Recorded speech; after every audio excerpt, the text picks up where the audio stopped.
Hi, my name is Marcia, and I'm still recovering my voice, so but I feel better. So, what excites me is about the reading and the videos is the confirmation of how simple it is to introduce and motivate children to literacy. This is not just the responsibility of one specific group of people, but the family has an important role, at least the first 3 years of the children's life. It is crucial the family interact with their children and have daily routines, for example, reading a book, talking while they are changing their diapers, or going to the grocery store. Children will gain vocabulary, self esteem, love for literacy, and willing to come to school and interact with others. As an educator, I encourage families to speak to their children at home using their own native language. Doesn't matter what language or culture they are, the key is to talk and interact with their children. I found interesting the video about meaningful differences. Todd Risley said, there are families who does business talk and speak a little to the children to accomplish something. But the families who talk more, children will talk more. They will have more vocabulary, and children at school will be able to make connections about the world around them. Then I made the connection between the video of Dr. Leslie Morrow and Todd Risley. Children might bring to school their own vocabulary and experiences from home. If the family talk a lot, children will show it while they interact with others and play their roles in the dramatic area, pretending that they are doctors, astronauts, or construction workers. These children who talk a lot may enrich the experience while they play. But if the family talk a little, the children will feel limited of expressing an idea. About worries, what worries me more is that I see that families are not spending time with their children. The expectations of these days are that the teachers or caregivers should be doing more for the children.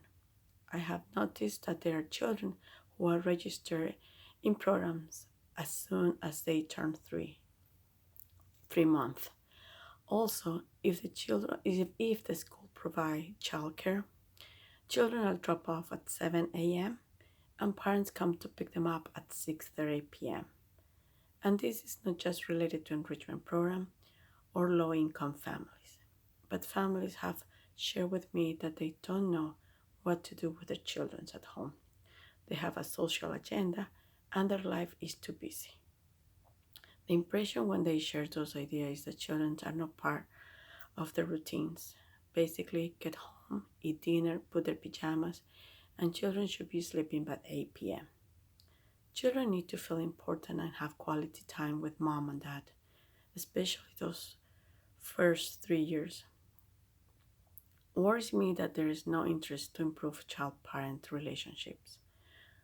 What is the message or the memories that the children will have at the age of 10 or 16? Families don't talk anymore, and this is so important for the children because it gives them something to connect with their environment, enrich their language, knowledge, and have a better understanding of their world around them. It is easier to get the iPhone and play video games than talk to each other. For needs, I think I have questions.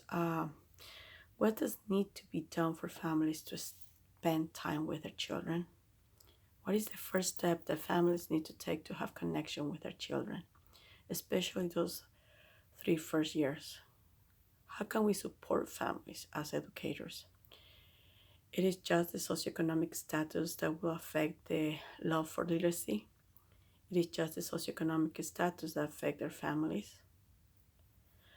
For suggestions, I think that people who work in this field should take more serious their role, especially caregivers who take care of the infant who are dropped off early morning. They need to be nurtured and feel that they are safe. I think we need educators and caregivers with more training of how important their interaction is with the children that they are taking care of. Not just be a body, but be present for the child. I like what Dr. Leslie Morrow said. Educators need to reflect and have an ongoing professional development. In that way, we will have resources to help families as well and help them with some tools that they can use at home with their children. We need to be aware that what we do now may affect the children's life in the future. Let's start with establishing relationships with our children. Let's sing, read, dance, and be a little silly with the children. Let them know that we care. Thank you.